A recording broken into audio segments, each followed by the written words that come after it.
नमस्कार, मैं शिल्पी संस्कृति आईएएस के यूट्यूब चैनल में आप सबका फिर से एक बार स्वागत करती हूं। और आज के अपने आर्ट एंड कल्चर के सेशन में हम लेक्चर 25 को देखने वाले हैं। अभी तक के आर्ट एंड कल्चर के जितने भी आपको लेक्चर दिए गए हैं उनको प्लीज़ अच्छे से तैयार कर लीजिए, चाहे तो उनके नोट्स बना सकते हैं आप। और जल्द ही हम इन आर्ट एंड कल्चर का जो सेशन है, इस टॉपिक को, इस सब्जेक्ट को हम जल्दी से जल्दी फिनिश करने की ओर बढ़ रहे हैं।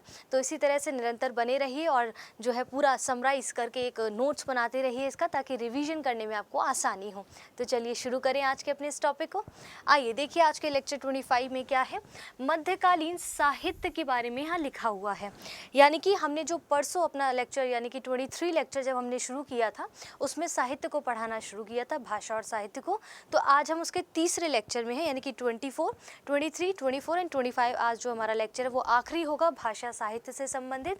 और इसमें आज हम मध्यकालीन साहित्य को देखेंगे, यानी कि इसमें हम दो पार्ट्स में देखेंगे। जैसे सल्तनत हम कह सकते हैं कि सल्तनत कालीन साहित्य को देखेंगे। इसके बाद हम यहाँ पर देखेंगे कि मुगल कालीन, ठीक है, मुगल कालीन। क्लियर हो रहा है?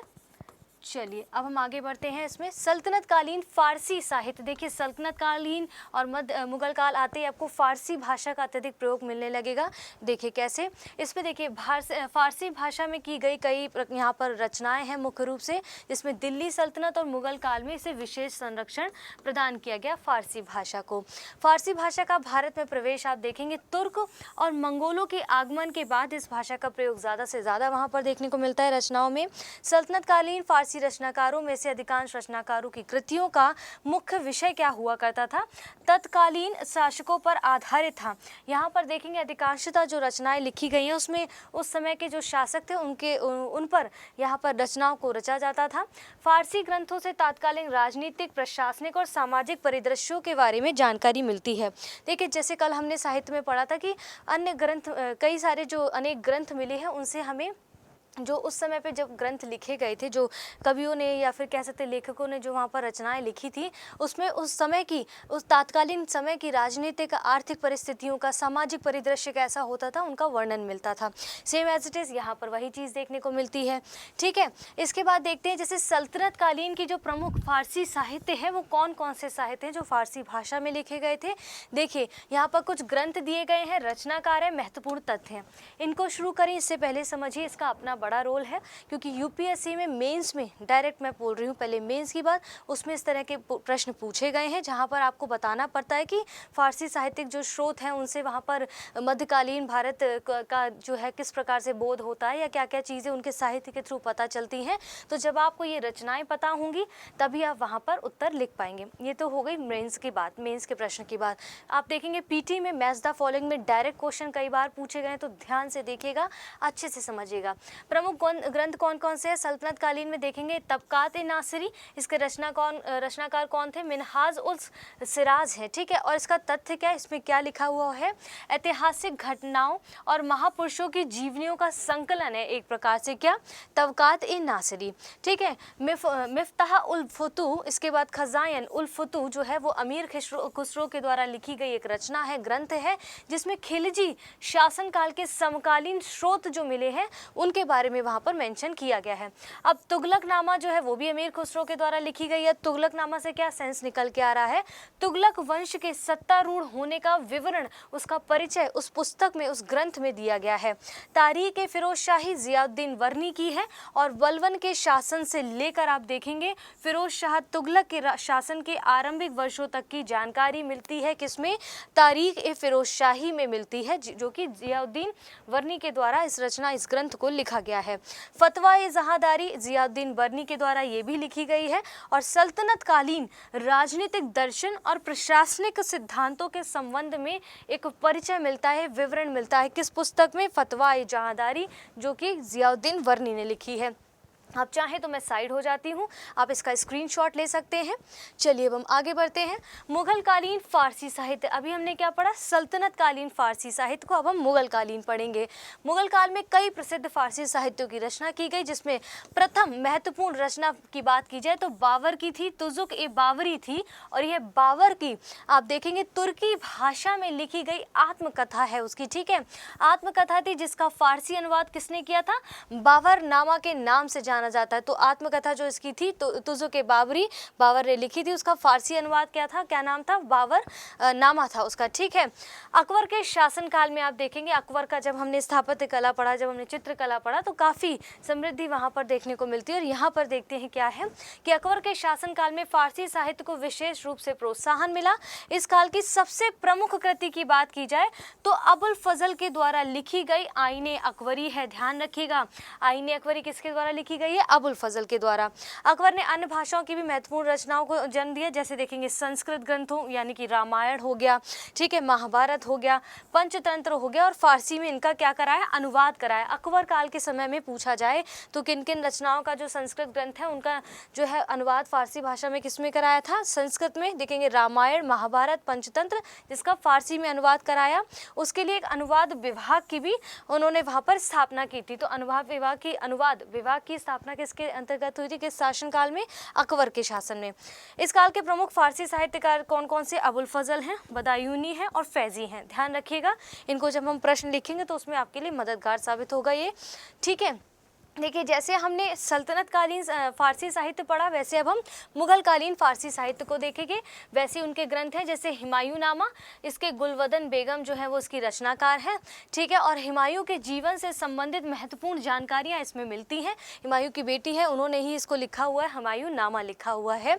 इसके बाद तारीख शेर शाही देखेंगे, अब्बास का शेरवानी ने इसकी ग्रंथ की रचना की है। और शेर शाह के प्रशासनिक सुधारों, ठीक है, प्रशासनिक सुधारों और कल्याणकारी कार्यों का विवरण मिलता है।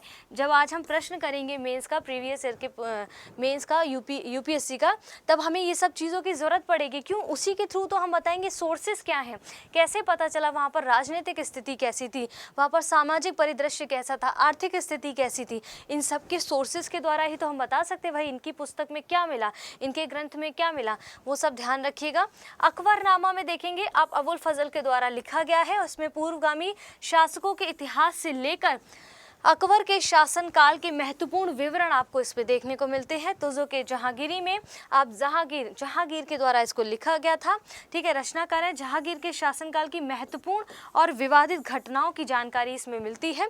आप जहांगीर और औरंगजेब की जब बात आए तो आपने जब स्थापत्य कला, चित्रकला को भी पढ़ा तो जहांगीर के समय पर आपने देखा होगा कि स्थापत्य कला को, ये मैं क्यों रिमाइंड करा रही हूँ ताकि रिकॉल होता रहे, कि जहांगीर के समय में आप देखेंगे स्थापत्य कला को इतना यहाँ पर बढ़ावा नहीं मिला, बल्कि चित्रकला को आप यहाँ पर कहते हैं इसका स्वर्ण काल कहा जाता है। जबकि औरंगजेब के समय पे तो दोनों ही आपको सही से नहीं देखने को मिलता है। इस तरह से आप देखेंगे, रिवाइज करेंगे, चीज़ों को लिंक करेंगे, तब एक खूबसूरत आंसर निकल के आएगा।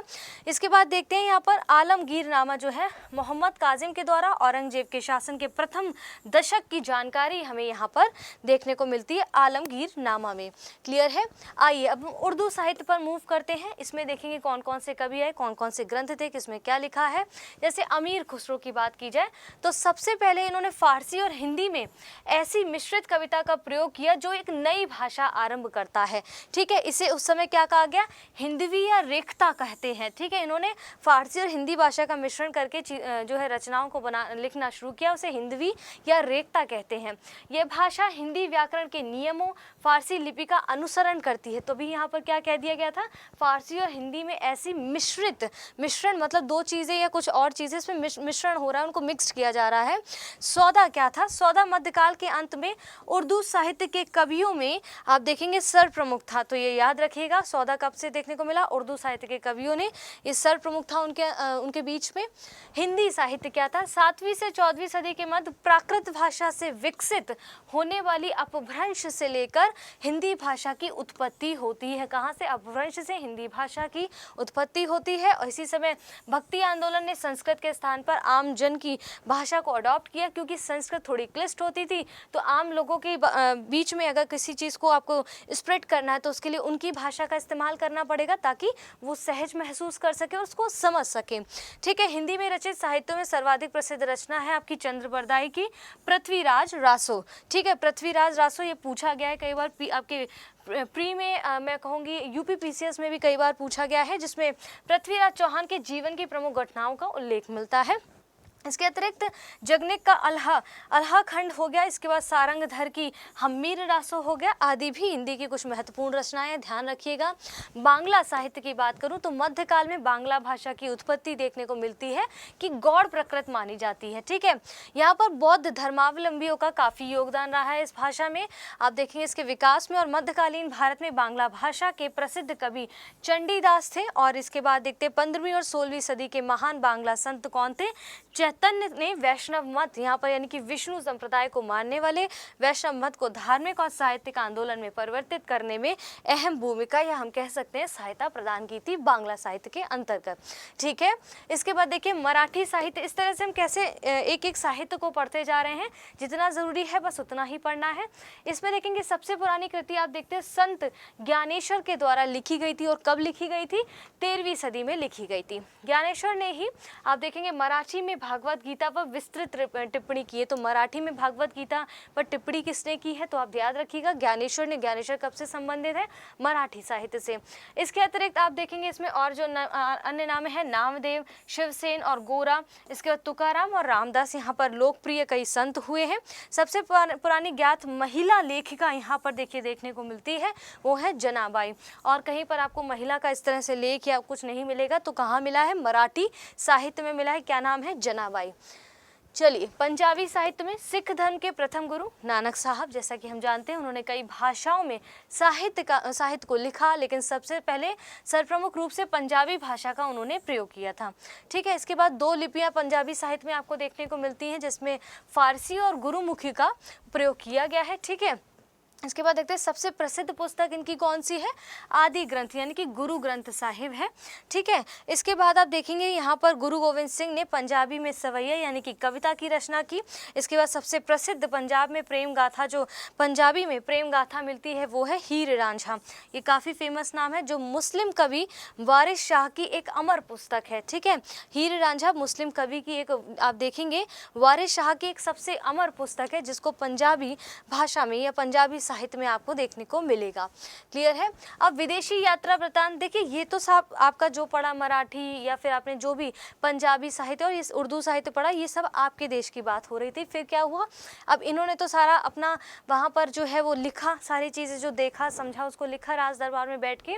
लेकिन विदेशी यात्री आए, इन्होंने क्या लिखा वो हम जब कंपैरिजन के साथ पढ़ेंगे तो हम बेहतर समझ पाएंगे कि इनका नज़रिया क्या था वहाँ की राजनीति को देखने का, इनका नज़रिया क्या था वहाँ के आर्थिक परिदृश्य को समझने का, इनका नज़रिया क्या था वहाँ की सामाजिक स्थिति को देखने का। इन्होंने अपने हिसाब से लिखा। हो सकता है कहीं उन्होंने कुछ अतिशयोक्ति की होगी, कहीं इन्होंने कुछ अतिशयोक्ति की होगी, तो देखना पड़ेगा उसके लिए।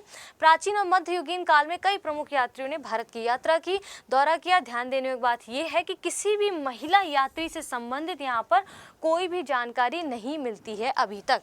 ठीक है, इसके बाद देखिए प्राचीन काल में कुछ विदेश यात्री के यात्रा वृतांत हैं जिनको हम देखते हैं उसके पीछे का उद्देश्य क्या था, उनका तथ्य क्या था। फॉर एग्जाम्पल मेगास्थनीज देखेंगे जो मिस्र से आया था और किसके शासनकाल में आया था, आप ध्यान रखिएगा, मौर्य चंद्रगुप्त मौर्य प्रथम के शासनकाल में ये आए थे। इनकी पुस्तक है इंडिका, इसमें उन्होंने भौगोलिक, सामाजिक, धार्मिक जीवन का विवरण मिलता है।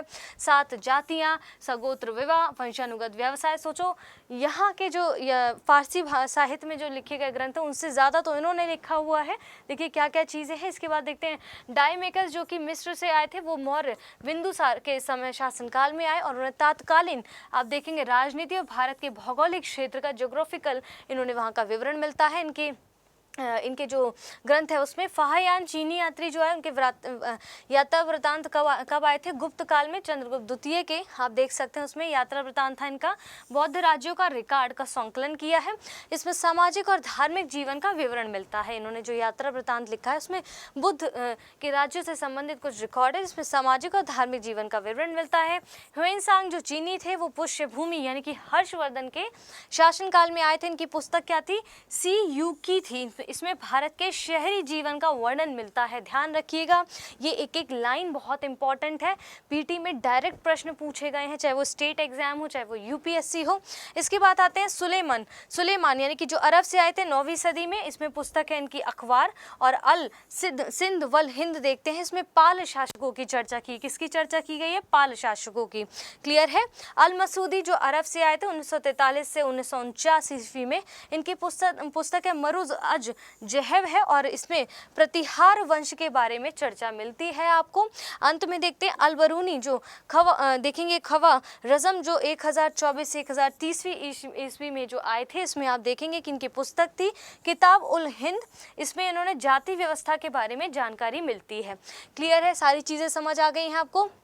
अब ये सब चीज़ें एक बार समझ लीजिए, इनको याद कर लीजिए, डाइजेस्ट कर लीजिए, क्योंकि ये आपके मेंस आंसर राइटिंग में लिखना पड़ेगा। क्योंकि कोई भी साहित्य से संबंधित प्रश्न आएगा तो आपको इन सब का सोर्सेज लेने पड़ेंगे, इन सब की मदद लेनी पड़ेगी, इन यात्रा वृत्तांत की मदद लेनी पड़ेगी, कुछ साहित्यिक स्रोत की मदद लेनी पड़ेगी, ग्रंथों की मदद, क्योंकि आपको बताना पड़ेगा भाई आप किन तथ्यों के आधार पर लिख रहे हैं। वहाँ पर राजनीतिक कंडीशंस ये थी, आर्थिक या कृषि स्थिति कैसी थी, आपने इन ग्रंथों के सोर्स लिए, इसके बाद आपने बताया कि वहाँ पर ऐसी कंडीशन थी, तो इन ग्रंथों को आपको रट लेना है एक तरीके से मैं कहूँगी। आइए देखिए यूपीएससी मेंस 2020 का आप प्रश्न देखेंगे। प्रश्न देखिए ज़रा एक बार खुद देखिए, स्क्रीनशॉट लीजिए और समझिए। मध्यकालीन भारत, ठीक है, मध्यकालीन भारत के फारसी साहित्यिक स्रोत, ध्यान रखिएगा, फारसी साहित्यिक स्रोत उस काल के युग बोध का प्रतिबिंब करते हैं। युग बोध मतलब उस टाइम पीरियड की जानकारी देते हैं आपको। क्लियर है, कह रहे हैं कि इसमें टिप्पणी करनी है हमको, तो सिंपल सा क्वेश्चन है, बस हमें लिखना कैसे उसको समझिए। यहाँ पर आपके कीवर्ड्स क्या क्या है, क्या मैं यहाँ पर लिखूँ, इसके जो कीवर्ड्स हैं वो क्या क्या है आपके, देखिए क्या पूछ रहे हैं आपसे। यहाँ पर 2-3 चीज़ें, पहले हमें क्या लिखना है, इंट्रो में मध्यकालीन भारत के बारे में लिखना है, जिसमें हम सल्तनत और मुगल कालीन दोनों के बारे में कुछ कुछ थोड़ा लिखेंगे। इसके बाद फारसी साहित्यिक स्रोत क्या क्या है उनको बताना है, किससे पता चला है, वहाँ की कंडीशंस कैसी क्या थी। फिर इसमें युगबोध का प्रतिबिंब मिलता है, यानी कि पहले हम मध्यकालीन भारत को लिखेंगे। इसमें यहाँ पर देखिए समझिए इसको, ये कीवर्ड्स हैं, मेन क्वेश्चन अभी जब मैं बताऊँगी तब आप इसको लिखिएगा या जैसा आपको ठीक लगे उचित लगे। मध्यकालीन यहाँ पर आपको बताना है कि मध्यकालीन भारत के बारे में यहाँ बताना है, ठीक है, जिसमें आपके क्या आ जाएंगे, यहाँ पर लिख दूँ क्या, जिसमें आपका सल्तनत कालीन, ठीक है, सल्तनत और आपका मुगल काल के बारे में यहाँ पर, इसके मुगल काल के बारे में आपका यहाँ पर आ जाएगा, साहित्यिक स्रोत क्या क्या है वो सब लिखना है, ठीक है। इसके बाद आप देखेंगे फारसी साहित्यिक स्रोत क्या है, यहाँ पर लिखेंगे आप फारसी, ठीक है, फारसी साहित्यिक स्रोत क्या क्या आपको मिले हैं उनका शॉर्ट में विवरण देते हुए आपको बताना होगा, ठीक है। अभी समझाऊंगी और डिटेल में, डोंट वरी। इसके बाद आप यहाँ पर तीसरा पॉइंट आपका जो रहेगा वो युगबोध का प्रतिबिंब रहेगा, ठीक है। आपका क्या रहेगा, उस समय के युगबोध से क्या समझ आ रहा है, उस टाइम पीरियड की जो जानकारी है युगबोध का प्रतिबिंब रहेगा। उसमें कैसे पता चलता है कि भाई कि उस समय पे क्या क्या कंडीशन थी। प्रतिबिंब सही लिखा है क्या, प्रतिबिंब, चलिए इस तरह से है कुछ, देखिए अब इसको ऐसे समझते हैं। इसमें बेसिकली देखिए क्या है कि फिर टिप्पणी देते हुए इसका आंसर का एंड करना है। यहाँ पर क्या लिखना है कि जो हमारा मध्यकालीन के बारे में कैसे पता चला, उनकी वो जो युगबोध का प्रतिबिंब कैसे है, तो फारसी साहित्य के जो स्रोत मिले हैं उससे पता चलता है कि मध्यकालीन भारत का जो उस समय का टाइम पीरियड कैसा था, उसमें किन किन साहित्यिक स्रोतों से पता चलता है, उसमें क्या क्या चीज़ें हो रही थी, क्या क्या चीज़ें चल रही थी, उसमें साहित्यिक स्रोतों के द्वारा हमें पता चलता है। क्लियर है। अब हम इसको इस तरह से समझते हैं कि लिखना कैसे, इसमें इंट्रो के साथ आप समझिएगा कि देखेंगे पहले हम इंट्रो लिखते हैं, ये आपने कीवर्ड्स लिख लिए, इसके बाद हम लास्ट में यहाँ पर टिप्पणी लिख देंगे, ओके, टिप्पणी लिख देंगे हम यहाँ पर। आइए अब हम इसको समझते हैं यहाँ पर इस प्रकार से कुछ, देखिए इंट्रो कैसा रहेगा आपको उसको समझिए, मैं बोल रही हूँ, अगर आप चाहें तो जैसा ठीक समझे लिख सकते हैं कि मध्यकालीन भारत में आप देखेंगे कि इस्लामिक शक्ति के आगमन के साथ ही आप देखेंगे राजकीय भाषा के रूप में किस भाषा का जन्म हुआ था, फारसी भाषा को विशेष रूप से वहाँ पर जो है प्रोत्साहन मिला। इस काल में आप देखते हैं कौन कौन से ग्रंथ हैं जिनके द्वारा हमें पता चलता है, जैसे बहुत सारे हैं, आप जो जिसमें आप उचित समझे उसका नाम लिख सकते हैं कि जैसे ताज उल नासिर हो गया, तारीख फिरोज शाही से लेकर अकबरनामा एवं आलमगिरी के अनेक ऐसे ग्रंथों की रचना हुई है जिससे हमें उस समय के तत्कालीन राजनीतिक, आर्थिक और सामाजिक सांस्कृतिक परिवेश के बारे में पता चलता है। तो यहाँ पर इंट्रो को इस तरह से लिख सकते हैं आप। इसके बाद यहाँ पर हम आएंगे मेन बॉडी पर। मेन बॉडी में क्या पूछा जा रहा है, अब यहाँ पर हम मेन बॉडी लिखेंगे और इसको समझिए। यहाँ पर मैं एक पॉइंट लिख देती हूँ, मेन बॉडी में क्या है, आपकी सब हेडिंग हो सकती है कि फारसी साहित्य मध्यकालीन भारत के युगबोध का प्रतिबिंब प्रतिबिंब है। तो क्या है, फारसी साहित्य मध्यकालीन भारत के युगबोध का प्रतिबिंब है। इसको लिख दूं मैं यहाँ पर, फारसी साहित्य, इसको इन शॉर्ट लिखने की कोशिश करती हूँ। फारसी साहित्य मध्यकालीन भारत के, ठीक है, मध्यकालीन भारत के युगबोध का क्या है, प्रतिबिंब है। ठीक है, ये हमने इसमें लिख लिया मेन बॉडी में। देखिए जब मैं ये मेन बॉडी लिख रही हूँ तो ऐसा नहीं आपको ये एग्जैक्टली वहाँ डालना है, ऐसा नहीं लिखना है। ये आपकी मेन बॉडी है, मतलब आपको बताने के लिए यहाँ पर पहले इंट्रो लिखेंगे, फिर आप ये लिखेंगे, फिर इसमें किस तरह से लिख सकते हैं कि मतलब एक ड्राफ्ट तरीके का है कि आप इसको भी फॉलो कर सकते हैं, बाकी आप हो सकता है इससे बेहतर लिख सकें। तो इसमें देखिए आप जैसे क्या पॉइंट्स लिख सकते हैं कि राजनीतिक, और इसमें आप क्या लिखेंगे, यहाँ पर ए पॉइंट डालें कि राजनीतिक और प्रशासनिक वहाँ पर स्थिति के, प्रशासनिक शासन या कह सकते हैं वो कैसा था। तो प्रशासनिक स्थिति कैसी थी, कैसे पता चलेगा, वहाँ के कुछ ग्रंथों के द्वारा। तो जैसे कौन कौन से ग्रंथ हैं जिनसे ऐसा पता चला है कि तक़वात ए नासिरी जो है वो मिनहाज उस मिराज के द्वारा, जो सिराज के द्वारा लिखी गई थी, इसमें इक्त व्यवस्था की सूचना हमें मिलती है। और देखेंगे इल्तुतमिश से लेकर बलबन के काल तक के राजनीतिक गतिविधियों की सूचना हमें तक़वात ए नासिरी से मिलती है। क्या मैं पीछे ले जाना चाहूँगी एक बार आपको, देखिए यहाँ पर आप आगे देखेंगे इसके बारे में यहाँ पर लिखा हुआ था, मैंने कहा था आप ध्यान से देखिए। देखिए यहाँ पर क्यों मैं आपको बोलती हूँ कि वहाँ पर देखते रहिए। देखिए मिनहाज उस सिराज ने ऐतिहासिक घटनाओं और महापुरुषों के जीवन, तो आप समझ पा रहे हैं मेरा कहने का मतलब कैसे इनका इस्तेमाल करना है। आइए वापस से ले चलते हैं इसको प्रश्न पे, फिर समझिए आप। ठीक है, अब देखिए इसमें क्या है कि तारीख ए फिरोज शाही जो कि किसने लिखी थी, बर्नी ने लिखी थी। उसमें क्या लिखा था उस ग्रंथ में बर्नी ने कि बलबन हो गए, खिलजी हो गए, फिरोज शाह तुगलक के शासनकाल की आप देखेंगे वहाँ पर सूचना देखने को मिलती है, किसमें, तारीख ए फिरोज शाही में। ठीक है, इसके बाद हिमायूं नामा हो गया, आप इसी में ये राजनीतिक प्रशासन के अंतर्गत ही सब पॉइंट्स चल रहे हैं आपके। हिमायूं नामा हो गया, अकबर नामा हो गया। फारसी ग्रंथों से आपको राजनीतिक गतिविधियों की जो व्यवस्था चल रही है उनकी सूचना मिलती है, जैसे आलमगिरी हो गया, उससे क्या वो मुगल शासन के आप देखेंगे उसकी प्रशासनिक, और देखते हैं जैसे मनसबदारी व्यवस्था हो गई वहाँ की, किसकी आप देखेंगे कि मुगल काल के शासनकाल की।